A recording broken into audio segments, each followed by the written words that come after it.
আরে দাঁড়াও দাঁড়াও, কাঁচা কলা খেতে ভালো লাগছে না? কিন্তু একবার এইভাবে রান্না করে দেখো, দারুণ লাগে। আমি প্রথমে কাঁচা কলাগুলোকে ছাড়িয়ে ভালো করে ধুয়ে নিয়েছিলাম, একটা আলু সিদ্ধ করে নিয়েছিলাম এবং কাঁচা কলাগুলোকে ব্লেন্ডারে ভালো করে কুড়িয়ে নিয়েছিলাম। তাতে কিছু গুঁড়ো মশলা অ্যাড করেছিলাম, যেমন হলুদের গুঁড়ো, লঙ্কার গুঁড়ো, জিরের গুঁড়ো, নুন দিয়ে ভালো করে কাঁচা কলাটাকে এইভাবে মেখে একটু গোল গোল করে ভালো করে গড়ে নিয়েছিলাম।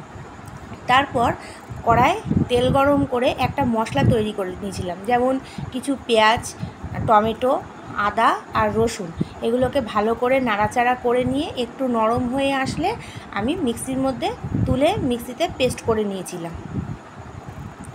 মিক্সিতে পেস্ট করে মশলাটা নামিয়ে নিয়েছিলাম, রেডি করে রাখলাম এইগুলো। এরপর এদিকে কড়ায় তেল গরম করে আর গড়ে রাখা কাঁচকলার বড়াগুলোকে ভালো করে লাল লাল করে ভেজে একটা একটা করে তুলে নিয়েছিলাম। সব কটা বড়া এইভাবে ভেজে তুলে নিয়েছিলাম।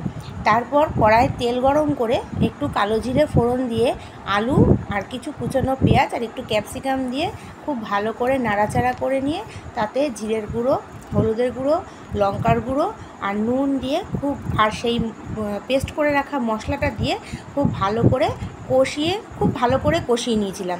মশলার থেকে তেল ছেড়ে আসলে জল ঢেলে ঢাকা দিয়ে দিয়েছিলাম। ঢাকা দিয়ে তারপর ঢাকা খুলে দেখলাম আলুটা একটু সিদ্ধ হয়ে এসছে। আলুটা সিদ্ধ হয়ে আসলে ভেজে রাখা কাঁচকলার বড়াগুলো দিয়ে ব্যালেন্সের জন্যে একটু মিষ্টি দিয়েছিলাম, দিয়ে নামিয়ে নিয়েছিলাম কাঁচকলা দিয়ে আলু দিয়ে তরকারি। যদি ভালো লেগে থাকে লাইক, কমেন্ট, শেয়ার করে